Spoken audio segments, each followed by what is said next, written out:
Okay, everybody, we are starting off we have the last two runs now. We're on the penultimate run of day 2 of InstaSpeedathon. And we're starting off in an incredible way with nearly reaching our goal for InstaSpeedathon 2021, which is absolutely incredible. So we have also got obviously we had a poll for this one. And I'll go over the option that won in that one when we load into the stream. But put your hands together for TempestMax1000 for Shovel Knight Showdown Story Mode Medium. 1000 for Shovel Knight Showdown Story Mode Medium. And we're clear. Alright. Oh wait, hold on, we're not clear. Now we're clear. I keep forgetting to move the blooming scene to 16 by 9 or whatever. Anyway, it's fine. Okay. Alright, we're good? Yeah, we're good. Alright then. Hello everyone, my name is TempestMax1000 and welcome to the second and last Shovel Knight run of InstaSpeedathon 2021. This is... Oh, wait a minute, this is the wrong Shovel Knight. No, I think it's a little more something like this. That's more like it. Welcome one and all to Shovel Knight Showdown. My name is Tempest and I'll be running story mode on, wouldn't you know it, medium difficulty because it seems like easy was just too simple. But with that said, I'm looking forward to hopefully showing you all a good time. I personally enjoy this game. It's quite a fun, I guess, simple enough speed run that I could, it's like pretty good for cooldowns, I guess you could say. But yeah, I'm not alone today. Joining me is the other Shovel Knight runner earlier in day 2. Zorn, please reintroduce yourself. Hello everyone, my name is Young Zorn. I ran King of Cards earlier at this marathon, but I also run Shovel Knight Showdown. I'm currently, I think I have a 12 as a PB, like a 12-minute PB, and I'm 4th on the leaderboard. And in fact, Tempest is the reason for that, because he streamed it once, and that got me into the game. So thanks, Tempest, for that. No problem. With that said, let's jump right into the story, and yeah. Alright, Insta, let's tell everybody which character won the bid war. Yep, so the character that won the bid war was Shield Knight with £55. The only other character that actually got any donations in was the Enchantress, which got £12. All the rest got 0, so that means Shield Knight wins the poll.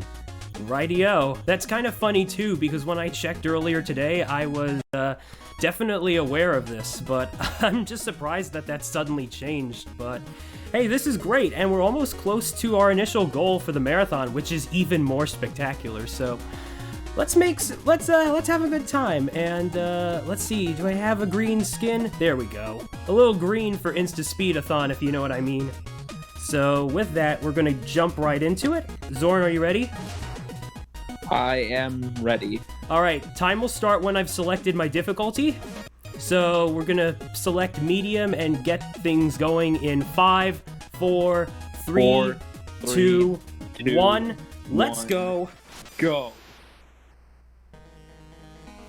Alright, so welcome one and all to Shovel Knight Showdown. So this is an extra mode that was added to the game not too far away from the King of Cards update. And this is essentially a Super Smash Bros. Platform fighter inspired mode that has a couple of different game modes and is especially fun with some friends. But believe it or not, there is a story mode, so therefore we can speedrun it. And all categories are separated by the 3 difficulties of easy, medium, and hard. So the objective is to complete at least 9 or 10 stages, and at the end of it all is a boss fight. So that'll be the run described in a nutshell, but Zorn, if you'd like to explain some things as I do this first battle, go right ahead. Gladly. So for each battle, there's multiple like rule sets that can that can be used. This one that you're seeing right here is Treasure Clash. The goal of this is that Tempest needs to collect 6 gems or be ahead before the end of the match in order to win. There's also stock battles and I'm pretty sure there's like a thing where where the rule set is just completely random. This is a fun game to run, honestly. Ooh, Mona's giving me a bit of trouble today. That's rather bizarre. But hey, okay, there we go. All right, so that was a little close for a first match. I'm not gonna lie, but hey, we made it work. So it's one thing to discuss about who I'm facing is that most of the opponents within these different stages are going to be random. I say most because there are some things that will be particular to depending on the character that I play as. And with Shield Knight, you'll be seeing that very soon. But for now, just assume that whoever I'm going to be facing is going to be give or take. So now we're moving on to the second type of gameplay, which is Showdown, and that's generally a stock battle. So we have basically our health and then a finite number of lives, which is technically the case for me anyway. No matter what mode I play, it's going to, or no matter what rule set gets dropped in, I will still have a finite number of lives, and I do want to be very careful of that. On the bright side, though, some battles can be won without me having to move as much as a muscle, because as you just saw there, Plague Knight and Black Knight, the CPUs, both basically removed one of their stocks by dying to the lava there. And also the knockback can be a little bit generous in my in my favor, if you will. But here we have Stage 3. This is the first of the static battles, this one particular to Shield Knight. So in this case, I'm going to be doing a treasure clash against the Enchantress and Spectre Knight, and I guess she's not too happy that she lost the poll at the last minute, so we're going to try and be careful of that. These battles are going to be the same every time, but they're different for each character. For example, I run Treasure Knight, and there you have, I believe it's Propeller Knight as a teammate, and it's a treasure clash in one of the Iron Whale stages. Right, so that's just an example. Yeah, and each character, as one might expect, has their own moveset, which is generally a accurate representation of what they can normally do in Shovel Knight, just kept to a sort of limitation, if you will. So even the boss characters, while made playable here, aren't capable of doing every move that you might have seen them do. And as for the boss characters, or rather the protagonist characters, though, they're pretty accurate to what you'd expect, except for, say, Shovel Knight. The only relic that he uses in his gameplay in Showdown is the Fire Rod, if you will. So there is no phase lock, although his parry, which we'll talk about in a moment, is him using that horn items. So there is that. I'm just gonna another example of what Tempest was talking about is that King Knight. The only heirloom from his game that he uses is the Rat Bomb, and it's not even like the same that it is like in King of Cards. Like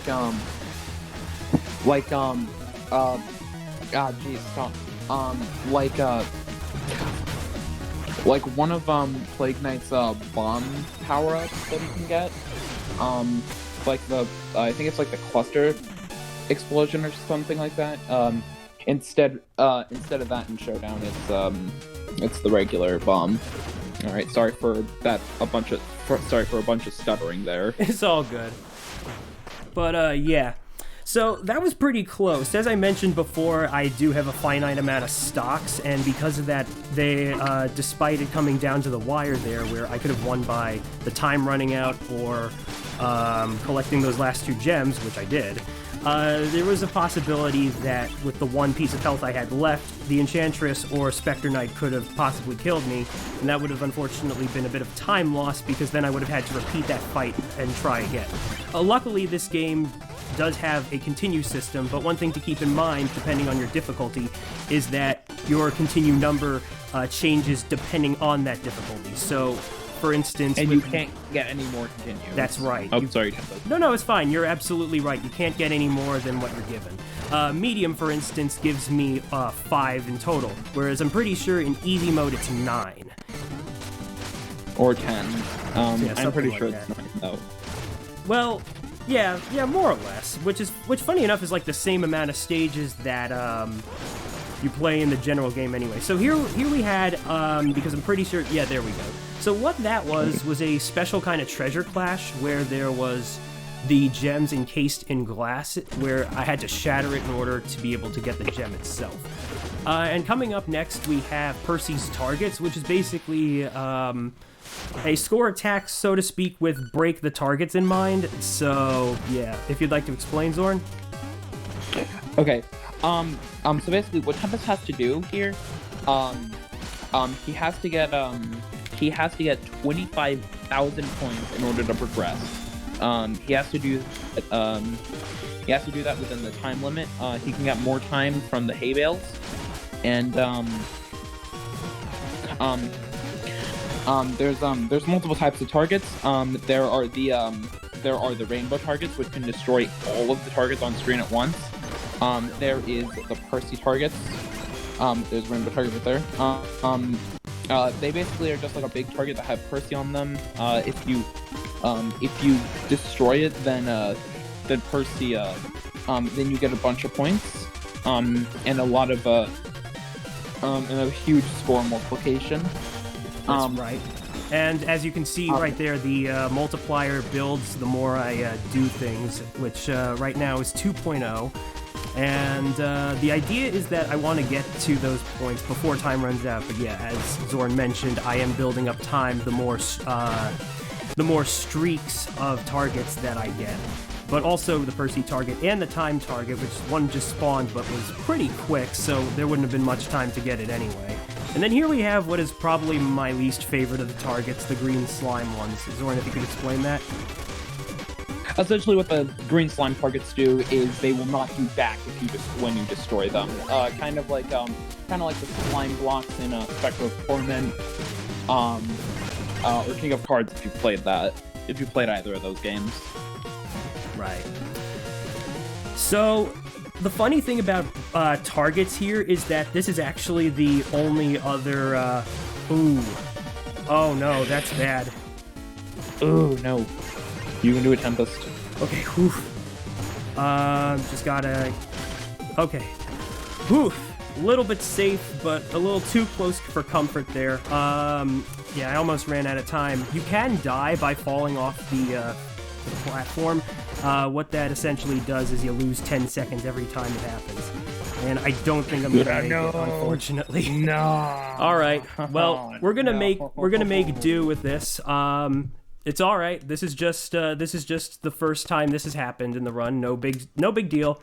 I gave myself a considerable estimate here, just in case this were to happen, because you never quite know what the game could do for you, and sometimes the characters can determine how easy or hard this thing really is.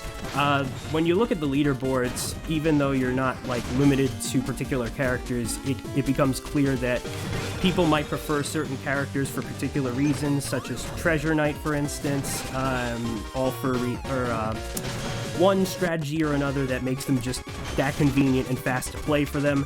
Shield Knight is one of my personal favorites because she's, as you can see here, she tosses her shield around, making for some pretty useful long movement and whatnot. But yeah, she's basically some it's like what? It's kind of like if you've watched Avatar: The Last Airbender. It's basically Sokka, but no boomerang. It's a shield, and she can also dash at enemies too, making for some pretty decent movements. She can't really do much else though. It's not that bad though. I kind of like how the game presents its characters respectively. They feel... It's not like I ever feel like any character is too overpowered. They for the most part feel pretty balanced in my opinion. Oh, yo, that was perfect right there. Yeah! Good job, Tempest. That was... I think that was definitely the, yeah, I think that was, the score multiplier combined with all those targets broken at once. That was a perfect storm right there.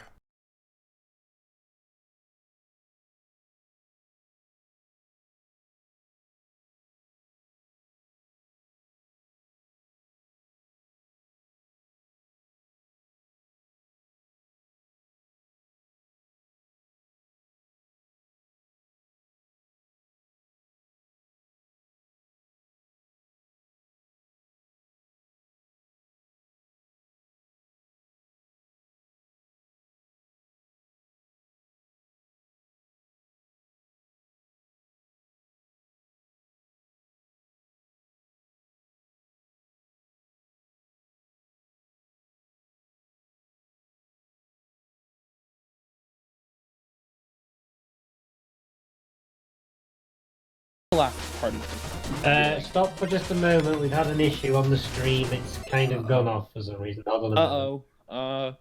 Okay, we're back on. Don't worry, we're back on. Alright. Alright, good. Oh, okay. Whew. Alright. Just wanted to be sure. Alright. As long as we're okay. Just had a network error, I think. I see. We're okay. You didn't right. disconnect at least. Yeah, no, I do try to keep in mind my device's limitations, and therefore I'm usually pretty good at keeping that from happening at all costs.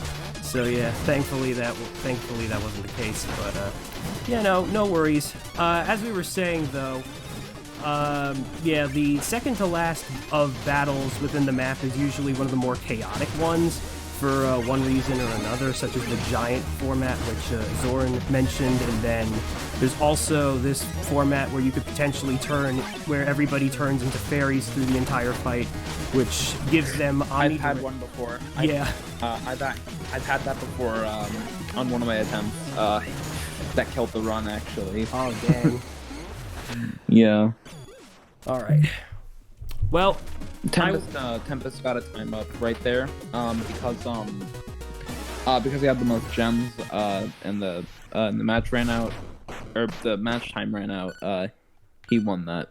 Yeah, one of the things to keep in mind is that whenever there's like a mode that lets you win more than one way, I usually try to do the fastest way, but sometimes it's not the worst idea to take the safe way out, such as running out of time. But something that can make all the treasure clash all the faster is that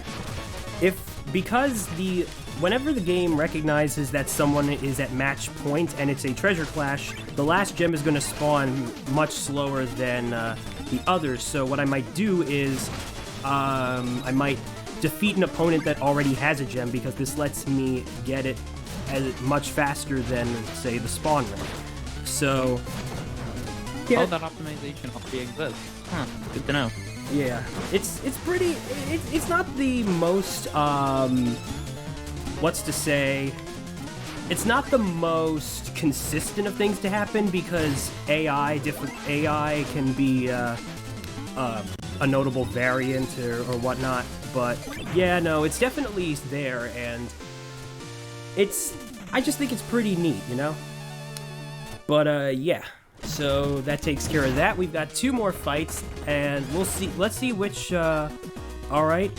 Yep, it looks like we're doing the giant fight. I just wanted to take a moment to be sure. Normally I'm trying to get through these screens as fast as possible, but I just figured it would be worth checking which chaotic match it is for what it is. So here we have a giant propeller knight, which has double the amount of health, because whenever I do normal damage to him, it just takes away half a point. And then all his lackeys there have 3 stocks, but each will die after 1 hit. Meanwhile, Propeller Knight here only has 1 health point. Now, there is a mechanic that I hadn't mentioned yet, which is parrying. So, Zorn, if you would like to explain what that is, then yeah. Parrying essentially, when you press the parry button,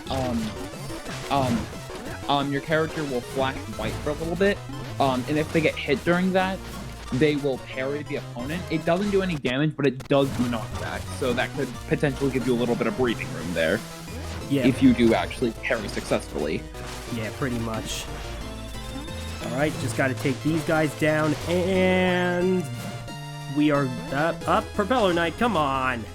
How is there another tiny propeller knight? Yeah, how is there a tiny propeller knight? I just realized that.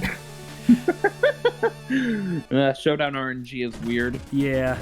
Alright, we're moving on to the final stage of the map. So we have what's essentially a three-phase thingy, and it all starts with the second set in stone matchup that will differ slightly per character, but here it's just a showdown match with the Enchantress in this Tower of Fate stage. It's pretty small. It has some convenient lava death pits, which either I can knock the Enchantress into, or oh wow, she's actually trying to taunt me there. Oh wow, no, you don't. Very disrespectful. Hang on. Oh wow. She's actually keeping her parries in mind. That's rather impressive. Yeah, I can either... It would... So, like, an easy way AI to... really stupid in the game. Yeah, they can... Now, they can... From my personal experience, they've come to vary here and there. It's just that this is... Yeah, it could be both. It could be serious and dumb. Who knows? That's actually one of the things I like about this game, though. Enchantress is trying to get her revenge. She lost to the bid war by only a little bit, and at the last minute as well. There we go. So there is one manipulation that is very simple to do in this game, and that's if I stand as close to the right as possible, the cutscene transition is much faster, because the moment the victory theme stops playing, whoever I am will automatically go to the right. But I want to also be careful, because there's a chance that if I'm standing close enough to the border, it could count as me standing to the left, which means I have to wait for an entire animation to complete, and I don't want that. So here we have phase 1 of the final boss. This is the Mirror of Fate, and is the reason why the story mode is what it is. And Zorn, if you'd like to explain it. I'll try my best to explain it. I don't remember it too well. Oh yeah, spoiler warning first, though. Yeah. So I'm pretty sure this happened. So Spectre Knight finds out that Enchantress is Shield Knight. Then he gets mad, and then everyone tries to help him steal Enchantress in the mirror. And then it doesn't go as planned, and that's why Showdown happens. Pretty much. And what each character is within this alternate world for one reason or another, but the objective is generally the same. Everyone is trying to destroy the Mirror of Fate and hopefully set things right. All villains and good guys regardless and stuff. And if you notice within the background right there that some of the little innocent folks of the Tower of Fate are within those mirrors, so yeah, that's an interesting detail. Oh dang, I actually never even noticed that. Yep, pretty much. Now, as you can see here, the mirror's trying to vie for the gems as well in one of a few different ways. It spawns the dark clones, there we go though, and each clone dies within 2 hits. If it shoots those magic orbs that hit the gems, they turn into bombs and also count as a point for the mirror. And then, as you might have noticed, it tries to use this little eldritch glowy energy thing to pull it in, which I just need to break like the glass-encased gems. So here we have phase 2, and this is the final portion of the run, so time will be on the final hit. With that, all I need to do is wipe out all of the boss's health by continuously hitting the weak point, the eye. And yeah, that's the basic gist of things here. Now, if I do happen to die and have to take a continue, luckily it will spawn me in phase 2. So that's very generous, because I actually wouldn't have thought that at first, but yeah. Anything else you'd like to mention, Zorn, while we're at it? The mirror can grab you, but you can just mash out of it, if you're good enough. Yeah, pretty much. You may have also noticed that in phase 1 the mirror was grabbing the gems, so that's something else. Right. I think this is the same mirror as in Spectre of Torment. Time's coming up very soon. Yeah, very so, soon. So just a couple more hits, and time. Time. I think I just echoed there. Or maybe that was me. I don't know. No, it happens. Woo. There we go. That's great. A final time there, 21:24.5. Very close to 21:25. Slightly overestimated, but it's fine. It's fine. I mean, given the tech issues we had, I mean, the stream did go offline. Well, not offline, but it was network error or something for a while. I don't know how long that lasted, or maybe like a few seconds at most. But yeah, it's not too bad. I mean, we've only got one more run anyway, so it's not like it's eating in so much. So yeah. Hey, that's perfectly fine. Honestly, I'm just glad that you guys were willing to have me and Zorn. It was very nice. I'm especially happy that Zorn got her first marathon run in, as well as being on co-coms with me. So Zorn, thank you very much for joining me, and congrats on your run too. Hey, no problem, Tempest, and congrats on yours too. Thanks. So, well, let me just say a huge thank you on behalf of myself and the rest of the staff at InstaSpeedathon for taking part, to both of you. Because you both took part and you both did a really good run from what I watched. So, thank you. Well, with that said, I'm just going to quickly scroll through the credits. We're just going to take a quick look at my in-game time. Of course, this is a shout-out to all the backers of the game and those who helped make Shovel Knight possible for Yacht Club. By the way, something you may or may not have noticed is that I was actually playing on the Wii U version as compared to... excuse me. as compared to Zorn playing on the PS4 version. Pretty interesting, isn't it? But yeah, here we have... Alright, so IGT is 17 minutes, 28 seconds, 31. Alright, not too bad. Zorn, would you like to say anything before we sign off? I want to give a few shout-outs. So, first and foremost, shout out to the entire Shovel Knight community. All of you are amazing. Shout out to Tempest for having me on co-coms. Shout out to, I'll just give a shout out to a few top runners. Shout out to Mumu Akai for just being a great person. Shout out to David Craft for being David. Shout out to Breadpan, one of the top runners. David's also one of the top runners.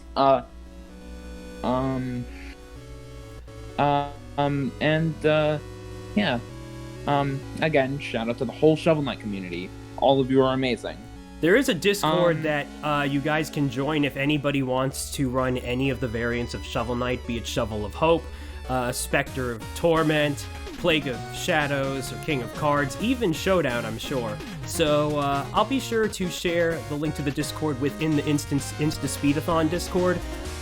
It'll probably be within the promotion topic, but that would be the best channel to put it. So yeah, I say that one. Gotcha. I actually already put the link in there after my King run. Oh hey, perfect. Well then, I think that takes care of that. Anyway. If you'd like to catch me, my Twitch is obviously TempestMax1000. I also have a Twitter at SteveVortexVA for reasons. I sometimes think to try and notify whenever I might be streaming because my stream schedule is pretty loose. But same with mine. Yeah, but as for when I next run, I will be doing Mighty Number 9 at Horrible Games Heartbreak, which should be pretty soon, at least around the end of this month, I take it. Actually, I think I'm on the final day, and I think I'm the second to last run. How about that? And then I'll also be doing Super Mario Bros. 35, an exhibition, as well as a Mega Man run at Flintstock. So if you want to catch me there, then look out for updates on those. But other than that, thank you again, InstaSpeedathon, for having us. And keep donating. to the cause. I'm so glad that we almost reached the initial goal. Yeah. Everyone stay safe, have fun, and until we meet again, ciao, amici. Thank you very much for taking part as well, and we'll be going over to the speed interval right now, and we will go on to our final run of the marathon, or not the marathon, of day 2, I should say, of InstaSpeedathon 2020. So thank you to both of you for the commentary, thank you to both of you for your runs today, and we'll see you guys in a moment.